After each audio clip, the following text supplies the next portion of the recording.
Will the market go up or down? Should you lock in or float? Find out this and more with Master of the Markets, hosted by Barry Habib of MBS Highway. Brought to you by Paramount Residential Mortgage Group. Welcome to another edition of Master of the Markets. I'm Barry Habib at MBS Highways, created exclusively for NMPTV, and it's brought to you by our good friends at PRMG who are working for your best interest. Hey, what happened to interest rates, right? They've moved up quite a bit. Where do we go from here? Where is the potential stopping point for prices to go down and ceiling for interest rates to stop moving up? We're going to talk about that, but first let's go over some of the events of last week that drove interest rates higher. You might recall towards the end of last year, especially when Janet Yellen was appointed, we thought that was a warning sign. Talked to you about saying, hey, look, Bitcoin's a good one, gold's a good one, silver's a good one, the dollar's going to go down, and rates look like they're going to go up. Now, we did think that they'd cycle back down when the masks come off. We still feel that way. I don't know if we get to all-time lows, but we think the rates will come down when the supply chain disruption eases up, and that'll happen as people get more and more vaccines and the masks potentially come off. Let's hope that happens maybe by the summertime. But in the interim, we're in a period of time where interest rates are on the move higher. And what really drove it, Janet Yellen had a lot to do with it. We told you she was a dangerous woman. She was not a great Fed chair. And as Treasury Secretary, she's making a lot of noise, driving rates higher because she's worrying people. She's like, spend. We got to go big. And don't worry about it. We'll just raise taxes.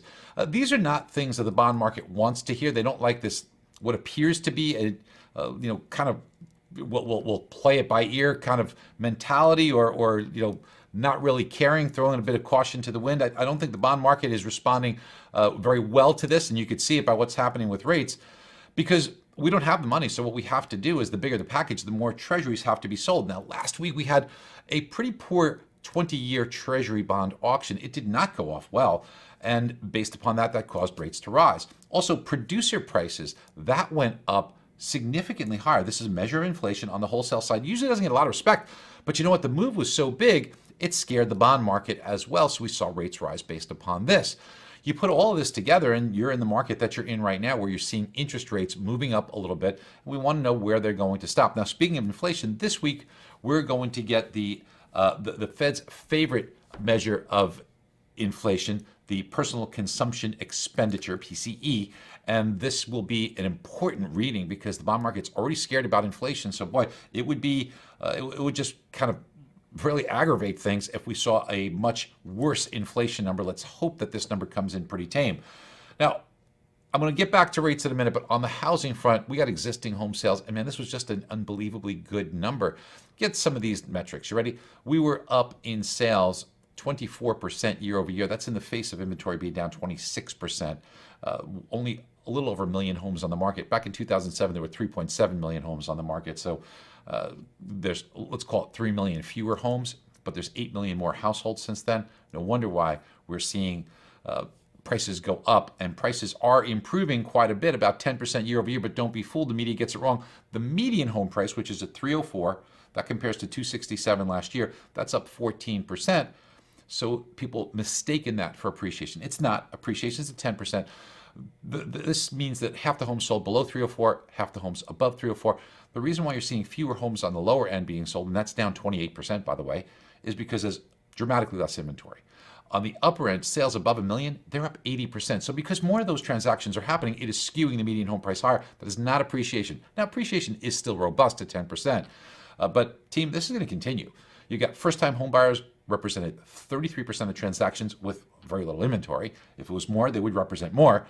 But that's up from 31%. And that's going to continue. Look, when you look at demographics, you're going to see an explosion in the next 3 to 4 years of first-time home buyers come in. It's just going to drive prices higher. Because remember, first-time home buyer depletes inventory, doesn't replace it. A move-up buyer depletes inventory with the buy, but replaces inventory with the sale. This is telling us you're going to continue to see this. And by the way, in MBS Highway, you've got great charts, great graphs, and you can hear me talk about these things in depth so that you can take it and use it, either scripting on our social studio or presenting via Zoom or platforms that you can get the word out. Look, you need to be the expert. Refinances representing 70% of transactions, they're going to slow. 54% of mortgages right now are below 4%. So that's kind of at a teetering point right now. Rates go up a little bit more, and you could start to see a big drop. MBS Highway is going to help you. Now, where are rates going to go from here? The 10-year Treasury, look at 1.37. That's an important Fibonacci level. That will be a very telling tale. If we can hit that level and then get a little bit of relief, that would be very welcome. A move above there, I don't want to scare you, but that 10-year treasury could go up as much as to 1.6%. So that's why this is so important. Mortgage-backed securities, well, they've had a rough go. There is a floor of support that we hope that holds not too far, about 20 basis points underneath the present levels. If that holds, we should get some relief and a little bit of improvement.